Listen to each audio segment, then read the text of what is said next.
Hello friends. तो ये MCQ के जो आपके एग्ज़ाम में आए थे, ओके, ये आपके एग्ज़ाम में आए थे नवंबर 2020 में, राइट। तो ये एक मेरे फ्रेंड ने बनाए थे एमसीक्यू। तो मुझे लगा ये आपके लिए थोड़े बहुत हेल्पफुल रहेंगे। तो आप है ना इनसे सीख सकते हो कि किस टाइप के आपके एग्ज़ाम में और किस लेवल के एमसीक्यू आते हैं, राइट। तो देखो इन्हें और इनसे ये आपको पता लगेगा कि लेवल क्या है इसका। ओके, तो स्टार्ट करते हैं। Okay, hello everyone. आज हम इनडायरेक्ट टैक्स के एमसीक्यूज़ डिस्कस करेंगे जो नवंबर 2020 के एग्ज़ाम में आए थे।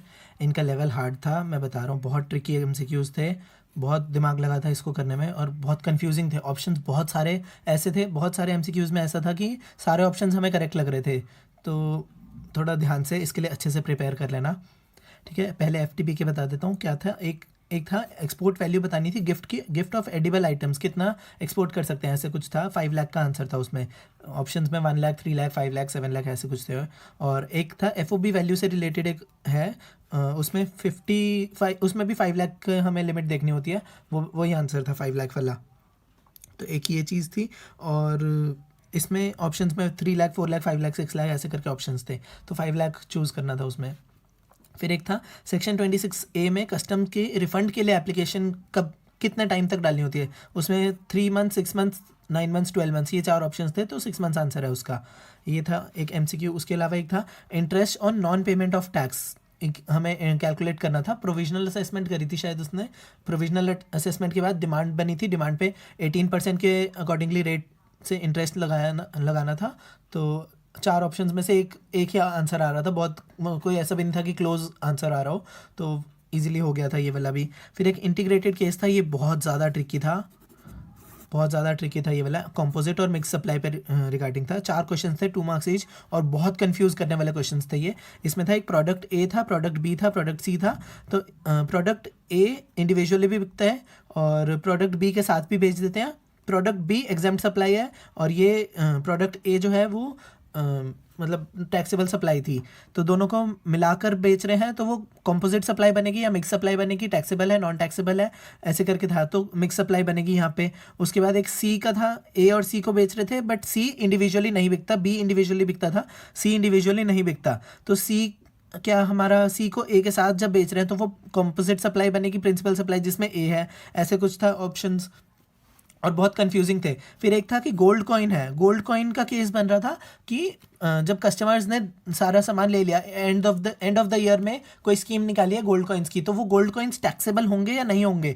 एक क्वेश्चन था गोल्ड कॉइन्स टैक्सेबल होंगे या नहीं होंगे।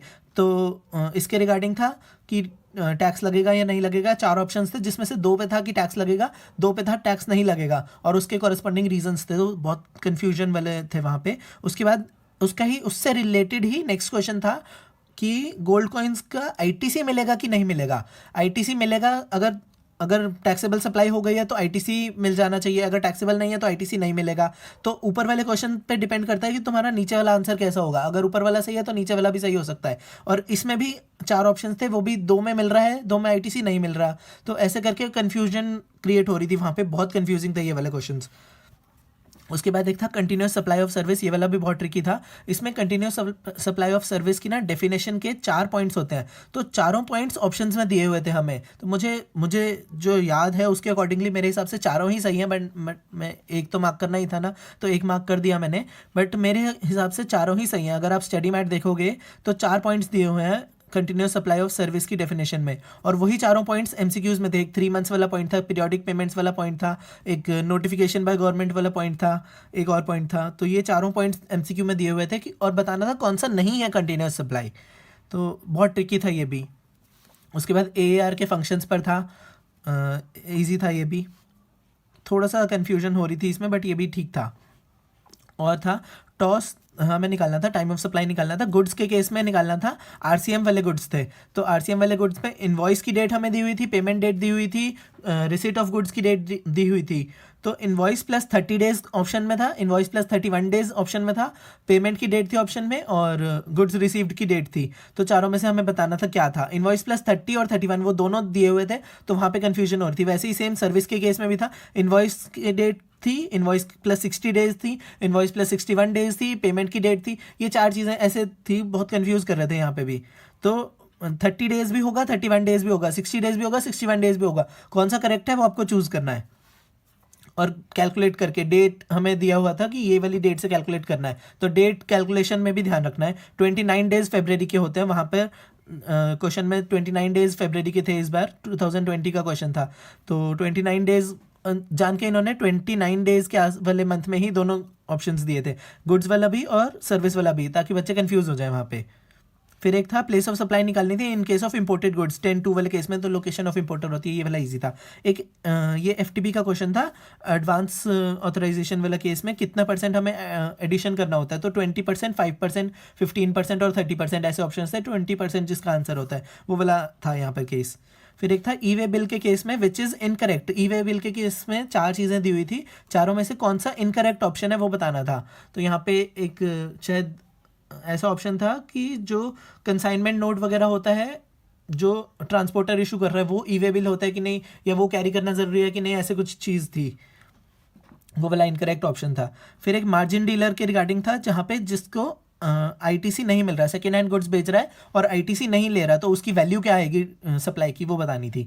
फिर सेफ गार्ड ड्यूटी का एक क्वेश्चन था टाइमलाइन के रिगार्डिंग, तो 4 ईयर्स और 10 ईयर्स वाला जो केस होता है ना, 4 ईयर्स के लिए हो सकता है but maximum up to 10 years, तो ये 2 मार्क्स का क्वेश्चन था, क्योंकि 2 पॉइंट्स इसमें पूछ रहे थे, दोनों ब्लैंक्स दिए हुए थे और नीचे ऑप्शंस में था 4 ईयर, 6 ईयर, 8 ईयर, 10 ईयर करके कॉम्बिनेशंस बनाए हुए थे, तो 4 ईयर और 10 ईयर वाला आंसर था। फिर एक था CKD और SKD गुड्स थे, उसमें इशू कब करना है हमने टैक्स इनवॉइस को। टैक्स इनवॉइस हमारा फर्स्ट सप्लाई, जब फर्स्ट लॉट जा रहा होता है उस टाइम पे टैक्स इनवॉइस इशू करना है, या फिर हर इनवॉइस के साथ, हर लॉट के साथ अलग अलग हमें टैक्स इनवॉइस इशू करना है, या फिर कैसे करना है, वो 4 ऑप्शंस थे, तो वो इजीली हो गया था। ये वाला थोड़ा सा ईजी था बट बाकी क्वेश्चंस बहुत सारे कन्फ्यूजिंग थे। और एक था कॉम्पोजिशन डीलर के लिए कि हम कितने अमाउंट ऑफ सर्विसेज दे सकता है। 10(1) वाला डीलर था तो कितने अमाउंट ऑफ सर्विस दे सकता है, इसकी टर्नओवर हमारी पिछले साल की दी हुई थी 95 लाख की, तो 10% ऑफ 95 लाख या फिर 5 lakh whichever is higher, ये देखना होता है। और यहाँ पे इंटरेस्ट वाला भी पॉइंट था कुछ एक कन्फ्यूजिंग सा, तो वो उससे रिगार्डिंग एक यहाँ पर था। तो ये काफ़ी वैसे ट्रिकी MCQs आए थे हमारे इनडायरेक्ट टैक्स के एग्ज़ाम में, तो अच्छे से प्रिपेयर करना इसके लिए। बहुत सारे क्वेश्चंस ऐसे थे जिसमें सारे ही ऑप्शंस करेक्ट लग रहे थे, तो